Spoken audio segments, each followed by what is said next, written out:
In the meantime, Dave Levinthal, Mario Parker join me here at the family table. Dave, senior editor at NOTUS. Remember, that's news of the U.S. Mario, managing editor at Bloomberg. We don't have any special thing for Bloomberg. It's just Bloomberg, okay? We teased this, and I never want to leave the audience without something we tease being talked about. So let's play Control Room, the soundbite from the video released recently by New York City Mayor-elect Zohran Mamdani. But we can all stand up to ICE if you know your rights. If you encounter ICE, these are the things that every New Yorker should know. First, ICE cannot enter into private spaces like your home, school, or a private area of your workplace without a judicial warrant signed by a judge. That looks like this. Gentlemen, evaluate. Well, it looks like kind of like schoolhouse rock for immigration policy, right? Know your rights. Preemptive.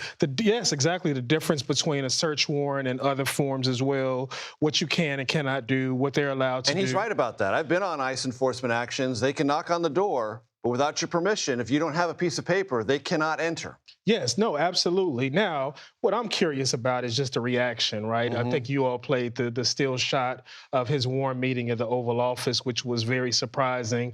We'll see whether or not this president agrees with this video. And how aggressive ICE will be in New York. Maybe Trump wants them to go elsewhere. I don't know. Dave? Well, he's not saying anything that is wrong. He's stating what the law states.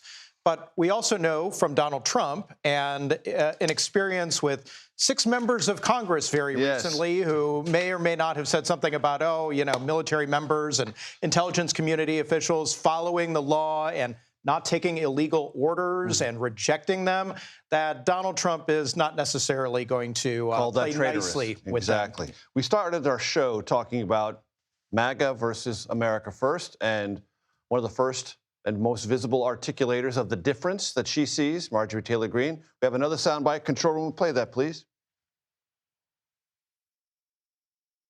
For an America First president, the #1 focus should have been domestic policy, and it wasn't. And so, of course, I was critical because those were my campaign promises.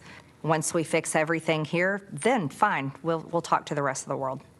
Should have been domestic policy as a priority, and it wasn't. Dave. She's trying to out-MAGA the king of MAGA. Now, she's calling it America First and drawing some distinctions here, but clearly Marjorie Taylor Greene, #1, she's not going away. So anyone who thinks that even though she's saying, I'm not going to run for this or that, I have no presidential ambitions, well... Which she tried very hard to do last night. She did, and she did a good job at it. But, time will have a way of telling whether that's going to hold up. And I think most betting people And just for the audience's benefit, we are not inherently cynical, but all 3 of us have experience with politicians looking us straight in the eye and telling us no, no, no, and 6 months later, well, I meant yes. Yes, it's a rite of passage, right? And to your point, she's articulating her position, right? She's carving out this lane within the MAGAverse of the America First, the no foreign wars, all those things. And it's a bet, right? I mean, if you're looking ahead to 2028, and again, if we take her... That America First is about a set of coherent ideas. MAGA is Trump's persona. Exactly. Which is dangerous terrain because he's still president. Yes, he is, but he's not teasing 2028 anymore. No, right. And what, in fact, he's doing is talking more and more about J.D. Vance, Marco Rubio, and this ticket. And so the more that they're kind of entangled in some of these foreign affairs, and Marjorie Taylor Greene, if she so chooses to get out there in 2028, she's somewhat carving some kind of lane there. And Henry Cuellar was pardoned by President Trump last week, then announced his candidacy for re-election as a Democrat. And what did President Trump do, Dave? Oh, he flipped out.